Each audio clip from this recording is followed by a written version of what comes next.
মহাকুম্ভের কোন প্রভাব শিবরাত্রিতে পড়তে চলেছে বীরভূমের বক্রেশ্বরে? আগামী 26শে ফেব্রুয়ারি বুধবার মহাশিবরাত্রি।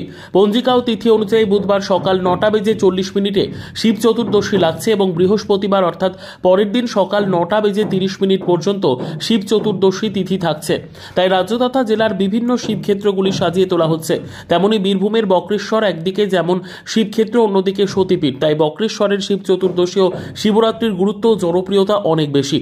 শিব চতুর্দশী উপলক্ষে সাজিয়ে তোলা হচ্ছে আলোকসজ্জা ও ফুল দিয়ে বক্রেশ্বর মন্দির চত্বর। স্থানীয় সেবায়িত পুলিশ প্রশাসনের পক্ষ থেকে তীর্থযাত্রীদের নিরাপত্তার কথা মাথায় রেখে সমস্ত ব্যবস্থা রাখা হয়েছে, যাতে আগত তীর্থযাত্রীর পুণ্যার্থীরা কোনো রকম সমস্যার সম্মুখীন না হন।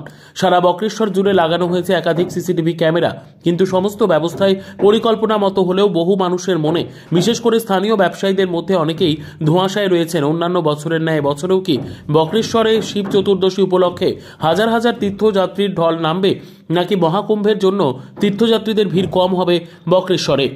কারণ উত্তরপ্রদেশের প্রয়াগের সঙ্গমে ৪৫ দিন ধরে চলা মহাকুম্ভের স্নানের ও মেলার পরিসমাপ্তি ঘটছে শিব চতুর্দশীর দিনই। সেক্ষেত্রে হয়তো ১৪৪ বছর পর বিশেষ ক্ষণে মহাকুম্ভে মহাস্নান হয়তো করতে চলে যাবেন। তাছাড়াও পশ্চিমবঙ্গের বিভিন্ন জেলা, শহর এবং গ্রামগঞ্জ থেকেও বহু মানুষ মহাকুম্ভ থেকে স্নান সেরে এসেছেন। সেক্ষেত্রেও দূর দূরান্তের ভিন্ন জেলার পুণ্যার্থীরা কি আবার খরচ খরচা করে বক্রেশ্বরে আসবেন শিব চতুর্দশীতে? সেটা প্রশ্ন থেকেই যাচ্ছে। তবে বক্রেশ্বর মন্দিরের সেবায়িত আশাবাদী, অন্যান্য বছরের মতো এবছরও শিব চতুর্দশীতে লক্ষ লক্ষ পুণ্যার্থী বক্রেশ্বরে আসবেন। মহাকুম্ভের কোনো প্রভাবই বীরভূমের বক্রেশ্বরে পড়বে না। বীরভূম সহ বাঁকুড়া, পুরুলিয়া, বর্ধমানের তীর্থযাত্রীদের জনজোয়ার বইবে বক্রেশ্বরে। নমস্কার, আমি বক্রেশ্বর মন্দির সেবায়িত বলছি, রানা চৌধুরী।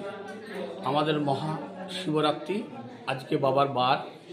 কালকে 9:45 শিব চতুর্দশী লাগছে বুধবার। পরশু আগামী বৃহস্পতিবার 9:45 10টা পর্যন্ত শিব চতুর্দশী থাকছে। তো এখানে পুলিশ প্রশাসন থেকে আরম্ভ করে সমস্ত দিকটাই যথেষ্টভাবে তৎপরতার সহিত নেওয়া হয়েছে। আমাদের সমস্ত পান্ডা, সেবায়িত, গ্রামের সমস্ত জনসাধারণ, আপামর পুলিশ প্রশাসনের সমস্ত রকম তৎপরতা, গোটা মেলাটাকে সিসি ক্যামেরাতে মুড়ে ফেলা হয়েছে। আজ বিকেল থেকে সমস্ত শিব চতুর্দশী প্রিপারেশন শুরু হয়ে যাবে। আগত তীর্থযাত্রীদের আমরা স্বাগত জানাচ্ছি। সবাই আসবেন, ভালো থাকবেন। তবে যেটা চিন্তা করেছিলাম, মহাকুম্ভের যে ইফেক্ট, সেটা আশা করছি এদিকে অতটা হবে না।